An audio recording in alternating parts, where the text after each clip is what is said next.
Muchas gracias a los queridos hermanos presbíteros, a los señores diáconos, a la vida consagrada, al seminario mayor, a cada uno de los fieles laicos que vienen en representación de las comunidades parroquiales, a quienes vienen también en representación de los grupos, movimientos apostólicos presentes en la arquidiócesis. Muchas gracias.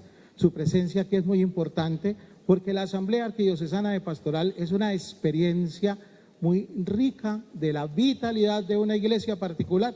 Su presencia aquí hace fluir esa vida pastoral de nuestra iglesia particular. Y vamos a tener la mejor disposición con la colaboración también de todo el equipo de logística que se ha desplegado para llevar a cabo esta asamblea, a quienes les agradecemos también. Estar muy atentos a las indicaciones que se nos van a ir dando. La primera y fundamental de todas, el Señor nos va a hablar a lo largo de esta asamblea, pero Él no habla por celular. Lo podemos apagar, lo podemos poner en modo avión o en un modo que no haga tanto ruido para que no nos distraigamos. No se preocupen, yo vi que algunos muy generosamente estaban tomando fotografías de las diapositivas que se van presentando. También ya todo está dispuesto.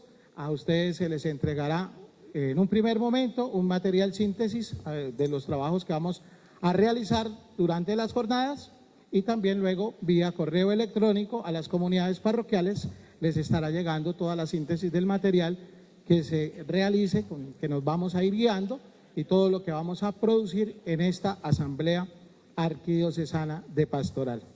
Bueno, hoy tendremos un programa corto, pero sustancioso. Ya hemos realizado nuestro momento de oración y le hemos pedido al Señor que nos acompañe. En un segundo momento tendremos el saludo de nuestro arzobispo, Monseñor Ismael Rueda Sierra, y tendremos también la introducción al trabajo de esta asamblea por parte de él. Un momento siguiente, sobre las 4 de la tarde, vamos a tener una propuesta de actualización del proceso diocesano de evangelización y renovación a cargo del padre Jorge Enrique Flores, y luego vamos a tener dentro de él pues un contenido especial que ya en su momento el padre Jorge nos va a presentar. Hoy, ya para darle paso a Monseñor Ismael, quería yo invitarlos a tener en cuenta un regalo que se nos ha hecho hoy. Hoy en la iglesia hemos vivido un acontecimiento muy especial. ¿Cuál sería?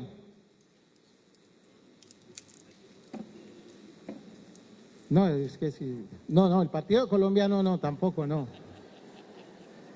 Resulta que hoy en Roma fue presentado el Instrumentum Laboris, o mejor dicho, el instrumento de trabajo del próximo sínodo de los obispos. Será la 15ª Asamblea General Ordinaria de los Obispos, cuyo tema va a ser ¿cuál? Los jóvenes, la fe, el discernimiento. Jóvenes, fe y discernimiento. Bueno, yo me puse a la tarea de dar una primera lectura para tomar unas ideas que me parece que son supremamente importantes para tener en cuenta durante nuestro trabajo. Todo esto es un discernimiento, y nos dice todo el equipo que está dispuesto allí para preparar la Asamblea General de los Obispos, me imagino pues en cabeza del cardenal Lorenzo Valdicieri, que es el secretario general, que el discernimiento es un estilo de vida de la Iglesia en salida misionera.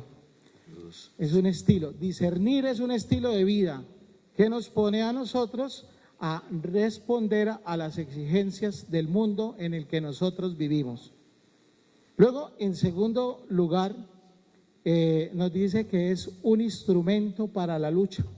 Discernir es un instrumento para la lucha que nos permite reconocer que estamos viviendo en un tiempo del Señor y por tanto no podemos desaprovechar este tiempo. Tenemos que aprovechar las inspiraciones que la realidad que nos rodea nos hace, y también es una invitación a crecer. Cuando nos sentamos a discernir, estamos siendo invitados a crecer. Y también nos dice el instrumento de trabajo del Sínodo de los Obispos que el discernimiento es un don y es un riesgo. Es un don porque viene de Dios, viene de la Trinidad, es un regalo del Espíritu Santo para nosotros, pero tenemos que tener en cuenta que es un riesgo porque no es inmune a la equivocación. Cuando nosotros discernimos, podemos correr el riesgo de cometer un error, pero también nos enseña a ser disponibles para asumir decisiones que cuestan. A veces hay cambios, a veces hay propuestas que a nosotros no nos suenan tan bien de primera, pero que si asumimos con esa gracia que viene del Espíritu Santo, que viene de la Trinidad, podemos llevar a cabo unas decisiones apropiadas y asumir unos desafíos que aportan a la transformación de la sociedad. Bueno, con estas ideas yo los invito a que, como no tenemos de una vez la oportunidad, pero mientras tenemos la oportunidad de estrechar la mano de nuestro arzobispo, lo saludemos dándole un fuerte aplauso. Monseñor, bienvenido.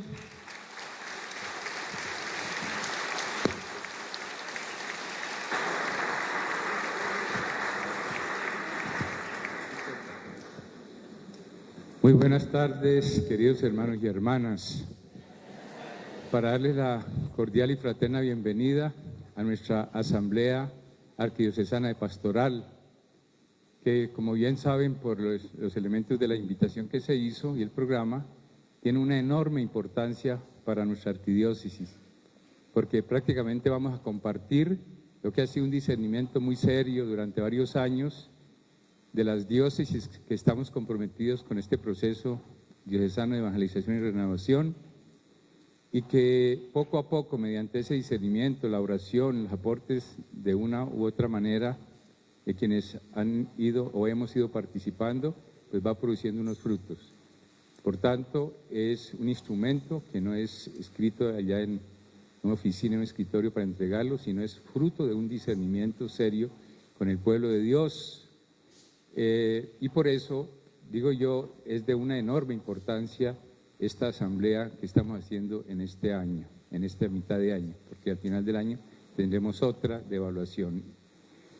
De tal manera que me agrada muchísimo saber que esta asamblea representa a la arquidiócesis totalmente, desde los laicos, a quienes nos debemos especialmente, los movimientos apostólicos, las estructuras, sobre todo los EPAPs, la representación de las congregaciones religiosas, de la vida consagrada, los grupos, los movimientos apostólicos, el seminario, los diáconos permanentes, los sacerdotes, todos en una voluntad común de compartir este discernimiento que hacemos en nuestra iglesia particular de Bucaramanga, unidos también a las 20 o 22 iglesias particulares que en Colombia llevamos este proceso y lo estamos renovando, y también obviamente con la Iglesia Universal, porque siempre la comunión tiene que ser así.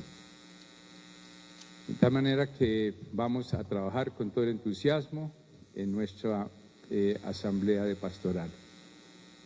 Después de este corto saludo, entonces pasamos al punto que me pidieron inicialmente, la presentación, diríamos, del proemio, o la presentación de las motivaciones, los criterios iniciales que tuvimos y hemos tenido para hacer esta propuesta necesaria de la renovación del plan de evangelización y renovación que llevamos.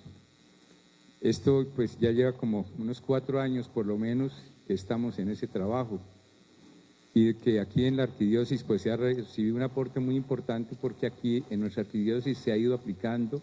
Hemos ido haciendo coincidir el punto en que íbamos al iniciar la segunda etapa con lo que se estaba ya proponiendo en el proceso de renovación.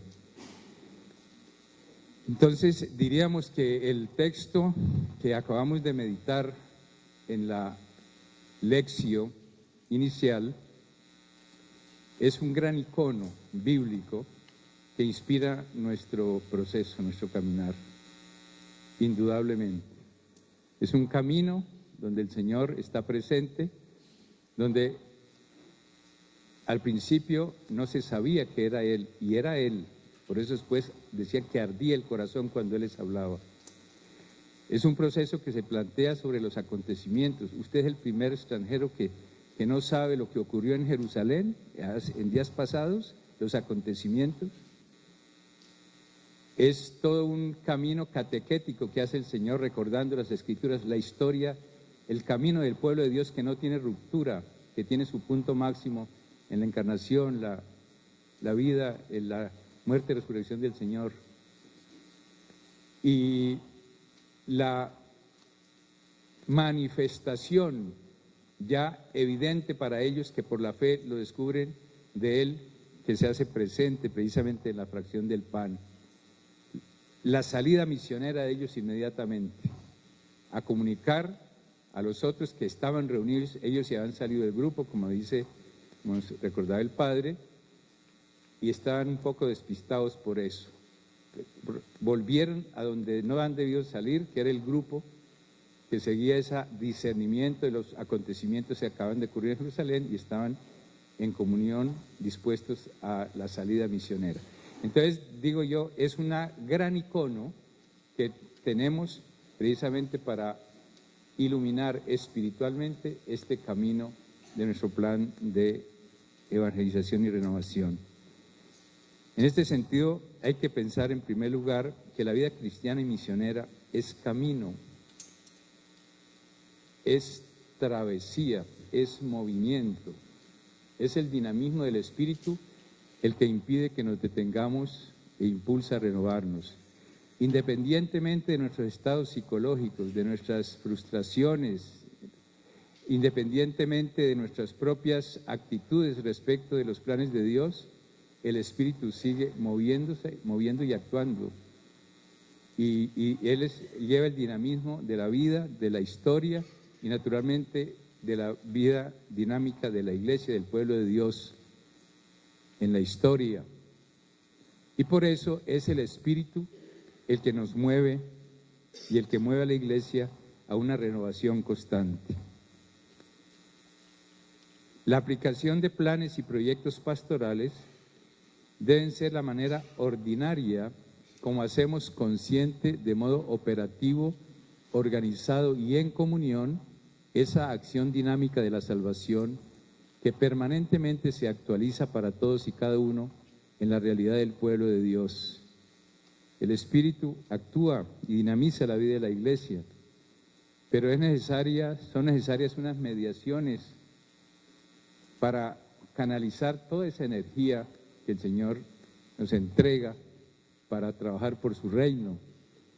Y por eso, cuando hablamos de los planes, la aplicación de planes y proyectos, es una manera ordinaria, como hacemos operativo, organizado en comunión, esa dinámica de la salvación. Es la forma ordinaria. Hay formas extraordinarias como Dios se manifiesta, pero son extraordinarias, ¿no? Que un milagro, ¿no? Eso es una forma extraordinaria y Dios lo puede hacer. Pero Dios actúa generalmente es por el camino ordinario de la vida, donde nos invita a colaborar en la cotidianidad de la vida. Pero estos planes son mediaciones. Pasar, por favor. Estos planes son mediaciones, facilitadores, instrumentos que nada tienen de absolutos, ni menos de sustitutos de la gracia de Dios, ni la condición para la eficacia del don salvífico gratuito para nosotros. Sin embargo, útiles y necesarios para la acción y coordinación apostólica y misionera. Entonces, fijémonos que los planes no tienen nada de absoluto, son medios, son facilitadores, son mediaciones que tenemos para hacer operativo lo que Dios nos propone. Sin embargo, son siempre útiles para esa acción, ese ponerse de acuerdo, esa acción apostólica y misionera en comunión. Pero hay unos contenidos que son fundamentales, esenciales. Nosotros no podemos construir un aparato, una metodología, unas estructuras, sino que esas están en función de la transmisión, la comunicación, el compartir un mensaje. Hay una centralidad, en primer lugar, de Jesucristo, que nos anuncia y hace presente para nosotros la misericordia del Padre y la presencia misionera del Espíritu. Entonces, fijémonos que hay una dimensión trinitaria que siempre es esencial, ese anuncio, esa vivencia, ese compartir de esa dimensión trinitaria. Las tres personas distintas, cada una con lo propio que proyecta y entrega y da, pero en una unidad absoluta, extraordinaria, como un solo Dios verdadero. Y es el que inspira justamente lo que llamamos la eclesiología de comunión. El plan de pastoral está fundamentado en esa centralidad. El reino y su justicia, del que la Iglesia ha de ser signo y señal, instrumento y servidora.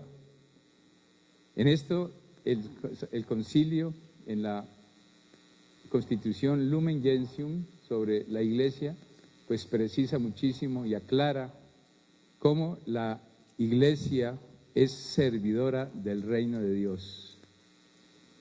El reino de Dios es el, diríamos, contenido fundamental, porque el reino de Dios se identifica con Jesús, que lo hace presente, lo hace operativo en la humanidad. Y la Iglesia actúa como servidora de ese reino. Es germen y principio, dice el concilio, del reino de Dios. Y es instrumento, es decir, es un medio del que Dios se vale para que ese reino se siembre, se haga presente en el mundo a través de los tiempos. Pero será siempre servidora de ese reino.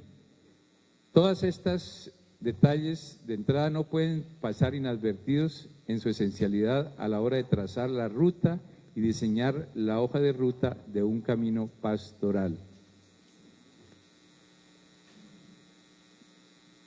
El Concilio Vaticano, en la Constitución Pastoral sobre la relación de la Iglesia con el mundo, cuando hace ese análisis inicial de cómo se encuentra la Iglesia en el mundo de hoy, da a entender que hay unos signos propios de la época.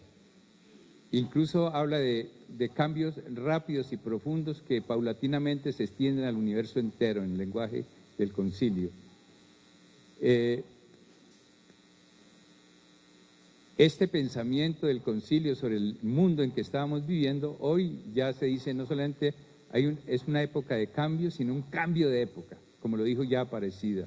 Estamos en un cambio de época, donde se manifiestan unos signos, unos acontecimientos que conmueven y ponen a pensar a la humanidad por lo que ellos significan en la vida de una sociedad.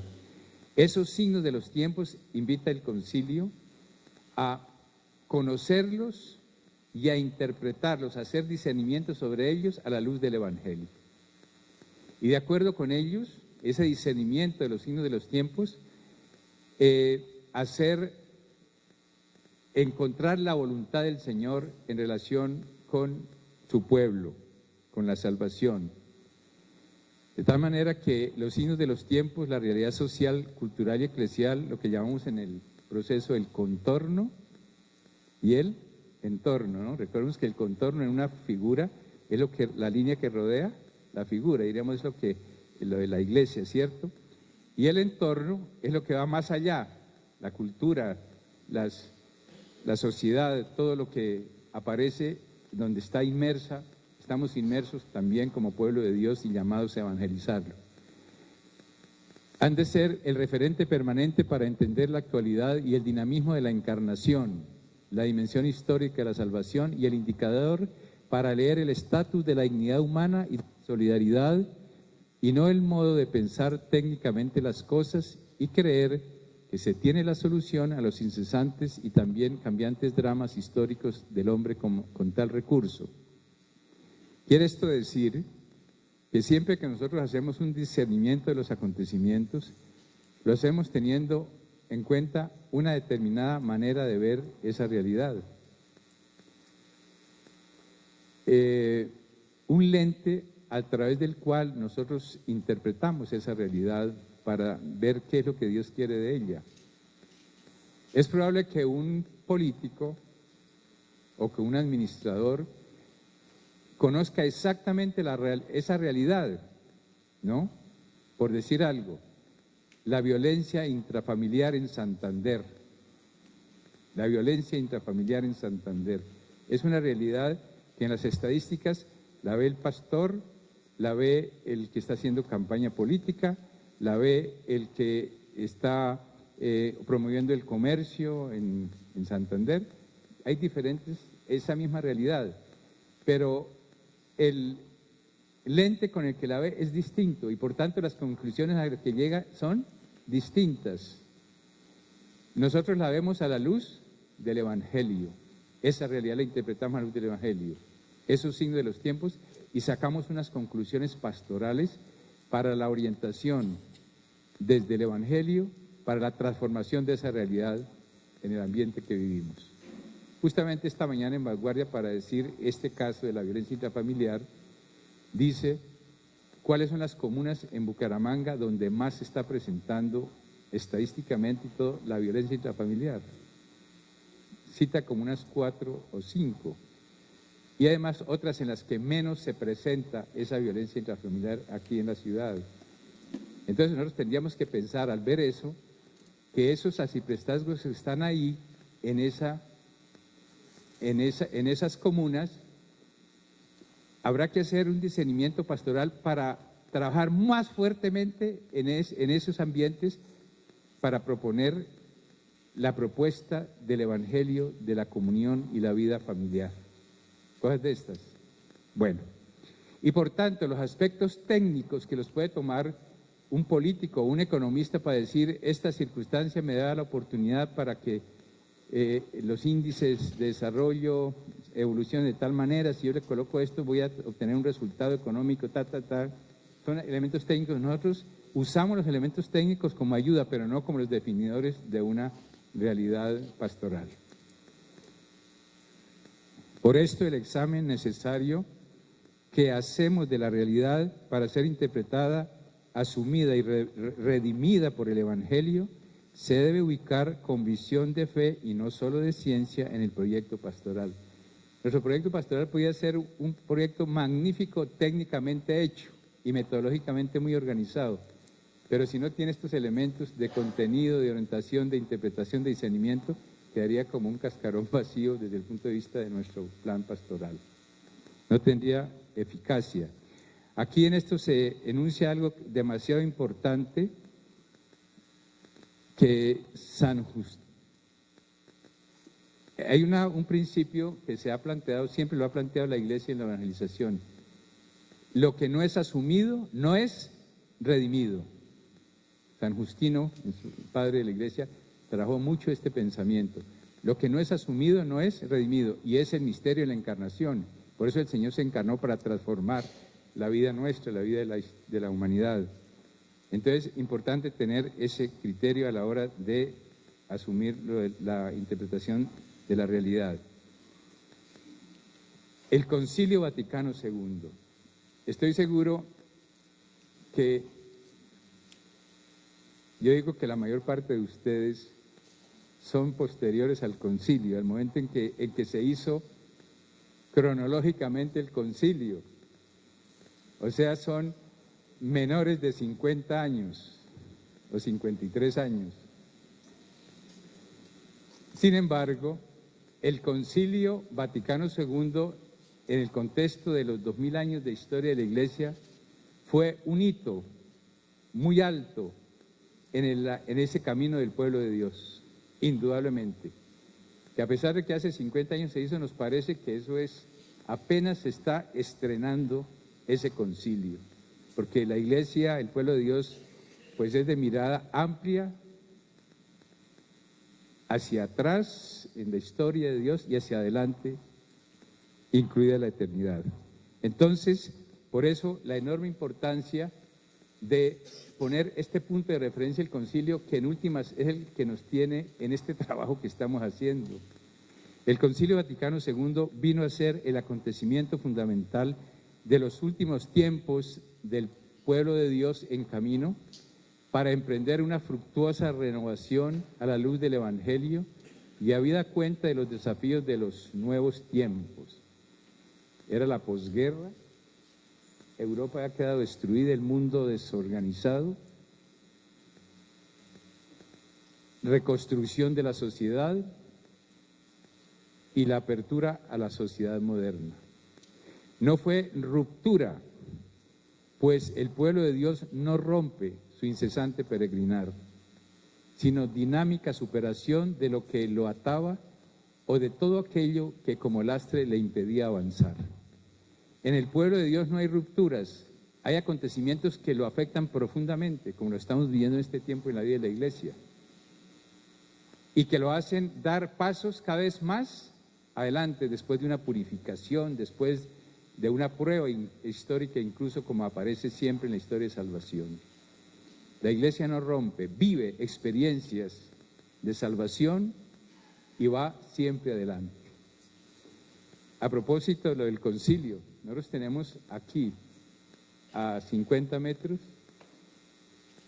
creo que es el último de los cardenales testigos del Concilio Vaticano II, Monseñor José de Jesús Pimiento. Es en este momento creo que el cardenal más longevo y creo que es el único que queda de los padres conciliares, Es una gracia grande. Démosle un aplauso en este momento al señor Pimiento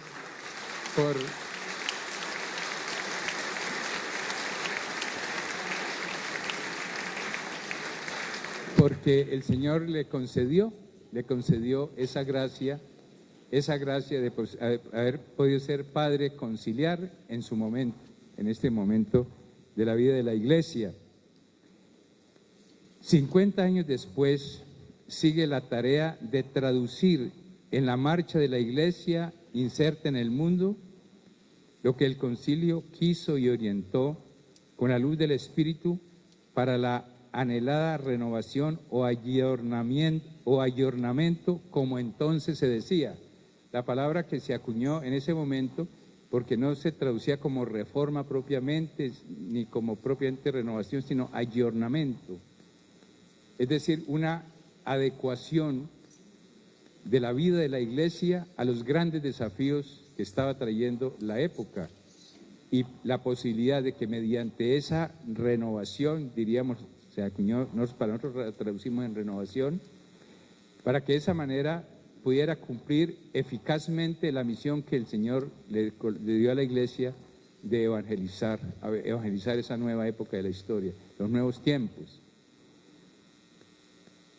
Un método solo en medio de tantos que lo han intentado no puede tener la orgullosa osadía de pensar que es el más idóneo o casi el único que ha podido traducir el concilio para aplicarlo a la marcha pastoral de la iglesia, de una iglesia particular. Como es natural, después de 50 años, con todas las iglesias particulares que hay en el mundo, con todas las maneras de ver la realidad local u universal, pues se han propuesto muchos métodos para asumir el concilio y aplicarlo a la vida de la iglesia.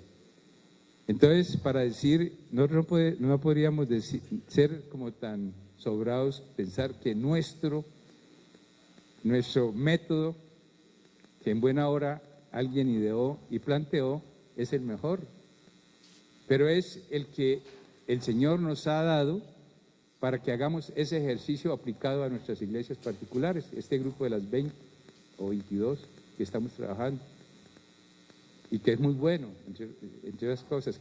Dice que cada chuchero pondera sus agujas, ¿no? Pero para decir que tenemos que ver con humildad que Dios da los medios, las formas, de acuerdo a las circunstancias de cada iglesia particular o de cada nación, para que se ponga por obra lo que se ha planteado de fondo, en este caso en esa asamblea conciliar. Un método que no se ponga al servicio de lo que el Espíritu dice a las iglesias, mediante perseverante discernimiento, por esa misma razón queda sin razón de ser y se convierte en estructura vacía, en cascarón. Entonces lo mismo, si un método se planteó hace 40 años y se pensó que eso era y que no se podía cambiar de ninguna manera, ahí empezó su propia ruina, porque va contra el dinamismo propio del espíritu que mueve a la iglesia, contra el espíritu dinámico de la encarnación, de salvar, de la inculturación de la fe en el mundo, y porque lo exige la misma dinámica que decíamos de los signos de los tiempos, que hay que irlos leyendo e interpretarlas a la luz del Evangelio y buscando las respuestas del Evangelio para eso. El protagonismo eclesial que significó el concilio llevó a la tentación de hacer eclesiocentrismo en la construcción de planes pastorales. El Papa Francisco, continuador y actualizador de la reforma conciliar, bastante ha advertido sobre la necesidad de descentrarse tanto la Iglesia como sus ministros para poder renovarse y estar en disposición de salir misionariedad a cumplir la misión que el Señor nos confió. Esa era una de las críticas o una de las autocríticas que nos hemos hecho en relación con nuestro proceso. Muy bueno, pero muy eclesiocéntrico, muy eclesiocéntrico. Y justamente por la razón que les decía al principio, aludiendo a la Constitución sobre la Iglesia, Lumen Gentium, decía que según el concilio la Iglesia es servidora del reino, está al servicio. Pablo VI decía que era la sirvienta incluso del mundo y del reino de Dios, y por tanto no puede centrarse en sí mismo, tiene que mirar al Señor y ponerse al servicio de lo que el Señor le diga y salir, como el Papa está diciendo, hay que salir nosotros donde estamos ubicados, de nuestra zona de parqueo, hay que salir el espíritu misionero para llevar la buena noticia a los demás, Entonces, ¿cómo es de importante esto? Fijémonos que el Papa Francisco, que es continuador de este trabajo de aplicación en la vida de la Iglesia y el concilio, está sacando nuevos elementos que estaban ahí en el concilio y se estaban dormidos. Ahí está recabando de esa misma fuente y lo está colocando en primer plano. No podemos quedarnos en solo, aquí hago alusión a los documentos que eran propios del concilio, que expresaron el querer del concilio, el discernimiento de los padres conciliares. No podemos quedarnos en solo Lumen Gentium, o sea, en la concepción de iglesia como lo planteó el concilio, sino salir más a Gaudium et Spes. Es decir, Gaudium et Spes, ese documento es la iglesia en el mundo contemporáneo,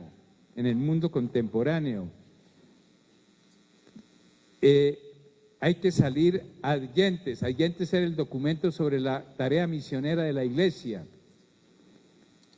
Hay que tener en cuenta intermirífica, es decir, ahí se hablaba de lo que son los medios de comunicación social en la vida de la iglesia, que son hoy tan importantes por las redes sociales y todas estas cosas, que si se utilizan para transmitir el Evangelio, y buenos mensajes son muy buenos, pero si no, son un enredo. Unitatis Redintegratio, que se refiere precisamente a la unidad de las diversas confesiones cristianas, lo del ecumenismo. Nostra Aetate, que se refiere a las relaciones de la Iglesia con los no creyentes y otras visiones de la fe en el mundo, el diálogo. Y ahora, en los nuevos tiempos, Evangelii Gaudium, que ya es de este Papa, ¿cierto? La alegría del Evangelio. Laudato Si, donde introduce a fondo lo que significa el medio ambiente, el cuidado del medio ambiente como parte precisamente de esa propuesta salvadora del Señor. Y Amoris Laetitia, todo lo que significa la familia y las familias en el mundo de hoy, en la construcción de la Iglesia y de la sociedad. Entre otros escenarios, no solo documentos. Estos son documentos, pero son más que todo escenarios en los que tiene que realizarse la acción misionera de la Iglesia en los nuevos tiempos. Quiere esto decir que bastantes experiencias, acontecimientos eclesiales y sociales, pontificados, reflexiones y discernimientos de magisterio, sínodos, encíclicas, exhortaciones apostólicas, cartas, a nivel universal, pero también a nivel de América Latina y Colombia, se han producido y han ocurrido en estos años, y todos ellos deben ser necesariamente incorporados como vivencia o llamado en los planes pastorales en el momento de revisar la hoja de ruta, porque es el camino de la Iglesia. No nos podemos quedar en lo que teníamos. Es la necesaria tensión y comunión entre la Iglesia universal y las iglesias particulares, no como ocurre en una federación de instituciones, sino en la misteriosa pero real conducción que Dios hace de su pueblo y de la familia humana hacia su meta en la unidad y la caridad. Y es también lo que nos lleva a constatar que unidad no es necesariamente uniformidad. Nuestro proceso diocesano de evangelización y renovación no puede estar ajeno a todas estas realidades que hemos planteado anteriormente.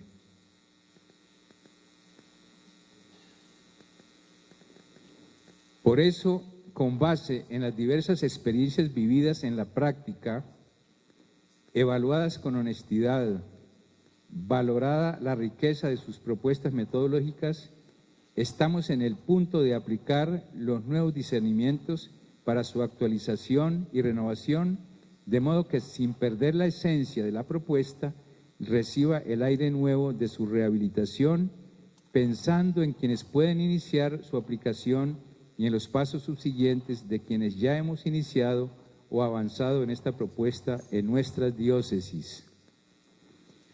La realidad es que en el ejercicio que hicimos de este trabajo, primero se hizo toda una evaluación de las diócesis que estamos comprometidas, lo bueno, lo malo y lo feo de los procesos.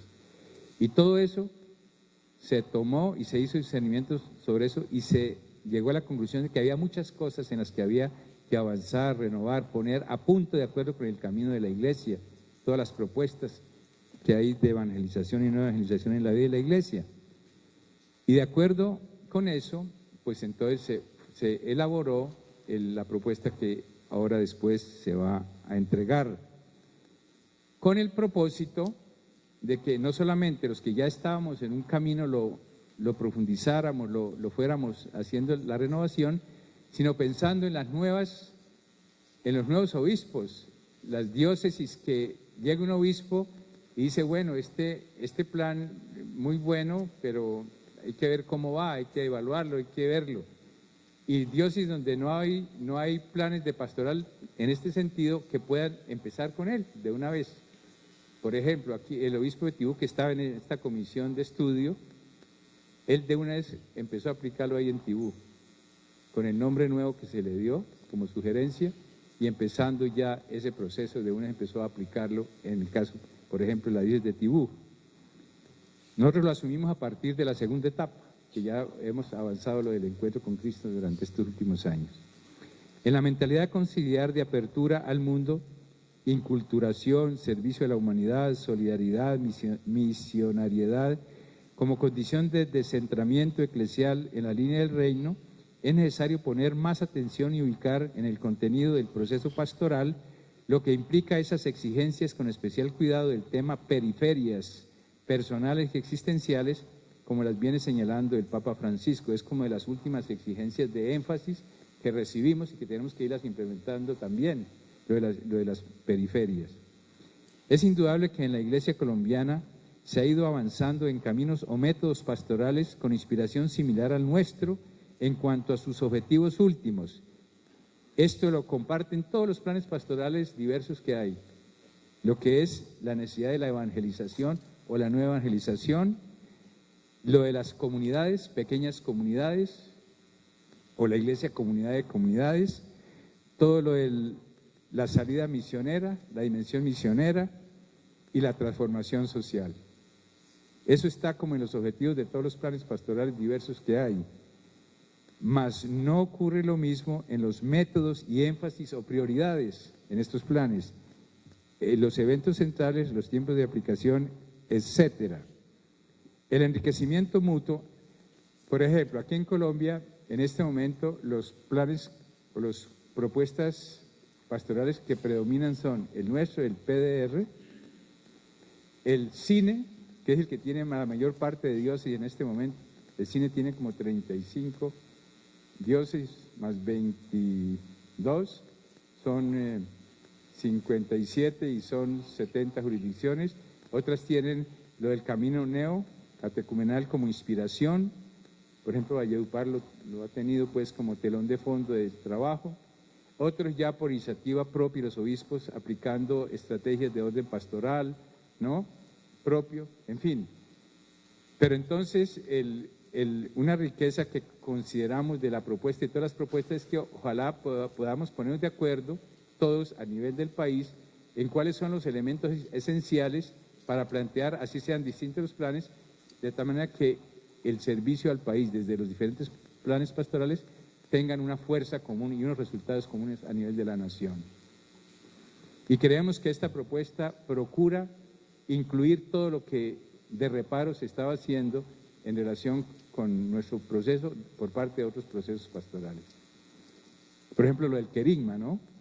El querigma, el cine siempre nos echó encima que nuestro querigma era un querigma un poco, que no era querigma propiamente, ¿no? Había discusiones, pero bueno, todo eso se empezó a revisar.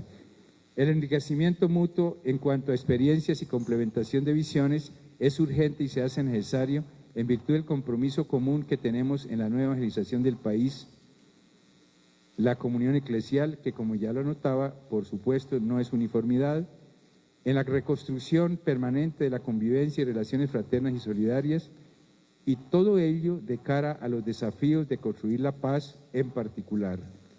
En la presente revisión hemos querido tomar en consideración esta intención y necesidad en el caso de Colombia. Finalmente podemos recordar unos imponderables que le dan identidad a este proceso PDR, entre otras. Siempre hemos dicho que no es un cambio del proceso, sino una renovación. Entonces, ¿cuáles son los imponderables que hay que tener siempre en cuenta en nuestro proceso? El objetivo, que es evangelización asumida como proceso permanente, sistemático, orgánico y misionero. No son eventos sueltos que se hacen, que emocionan, sino es todo un proceso orgánico y permanente que llevamos como pueblo de Dios en la arquidiócesis o en nuestras diócesis. La espiritualidad de comunión, por tanto la que podemos identificar con el misterio trinitario que se hace presente en la Iglesia Comunión y llamados a la unión con Dios y unión entre nosotros y con el mundo. Las comunidades, Iglesia, comunidad de comunidades. Los destinatarios todos, ad intra y ad extra, en forma global, sistemática y progresiva.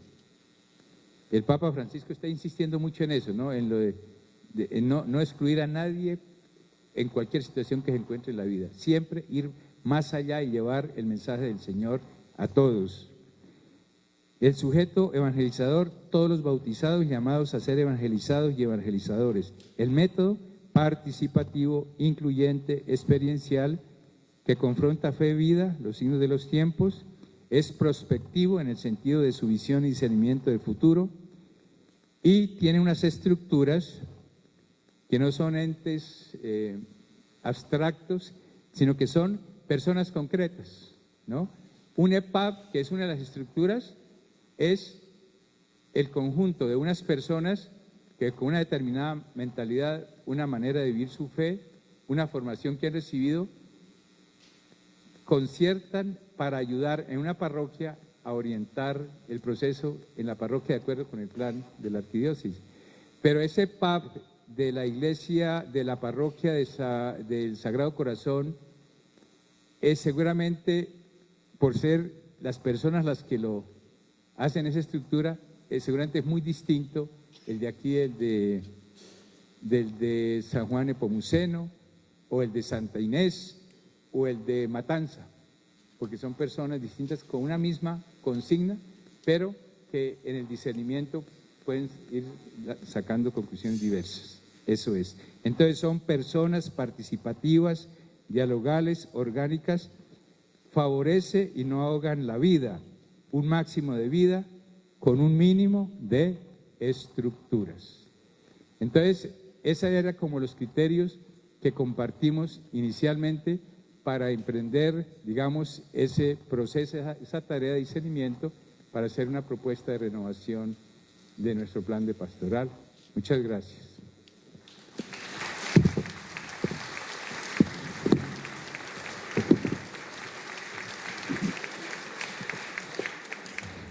Muchas gracias, Monseñor. Monseñor hoy ha hecho en este momento, les voy a traer una imagen que seguramente ustedes tienen allá muy guardada en la casa, en el álbum, en esos álbumes viejos que tenemos cuando todavía existían las fotos impresas. ¿Se acuerdan de la foto esa donde usted está en pelotico en una tina? Se ríen porque la tienen, ¿no? Yo también la tengo. Bueno, pues Monseñor ha hecho hoy las veces de ese papá que encuentra ese chino berrinchoso, acalorado, y lo mete allá en la tina y lo baña con ese cariño y lo saca renovado, ya calmado, como dicen los pelados, los jóvenes hoy, fresqueado, ¿no? Eso es lo que ha hecho Monseñor. Nos ha introducido en esta tina grande de nuestra asamblea de pastoral, donde vamos a tener la oportunidad de refrescarnos en todo lo que es el proceso diocesano de evangelización y renovación, y renovando ese conocimiento, eso que ya nosotros estamos viviendo en las parroquias, pues vamos a poder incorporar toda esa riqueza magisterial, toda la riqueza de la enseñanza de la Iglesia en los últimos 53 años. Como la gran mayoría de los que estamos aquí estamos por debajo de ese límite de edad, pues no tenemos ni idea de qué es eso. Pues bueno, vamos a tener la oportunidad de ir madurando.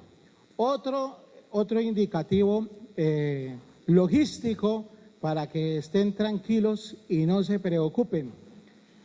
Todo lo que aquí se está diciendo, todo lo que se está llevando a cabo, gracias a la labor ingente y siempre diligente de Elkin Mauricio, de Edgar Enrique, encabezados por el padre. ¿Quién es el delegado de comunicaciones? A ver, ¿quiénes saben? ¿Nelson qué? El padre Nelson Omar Plata, él es el delegado de comunicaciones. Por aquí está padre Nelson, también muchas gracias por toda su colaboración. Y la comisión, entonces por ahí ven ustedes a Elkin Mauricio, a Edgar Enrique y Dianita, que también hace parte con nosotros de la comisión de comunicaciones. A partir del próximo viernes seguramente ya tendrán en el canal de YouTube los videos de cada una de las conferencias que se llevan a cabo, así que no se preocupen por tomar apuntes, porque vamos a tener imagen en HD 4K, mejor que los partidos del Mundial, y un audio en alta definición para que no se pierdan ni el más mínimo detalle de lo que nosotros estamos cumpliendo. Y luego pues también el apoyo de Radio Católica Metropolitana, así que saludamos a quienes nos están acompañando también a través de los 1450 AM de Radio Católica, y quienes nos están verán por el canal de YouTube de la Arquidiócesis.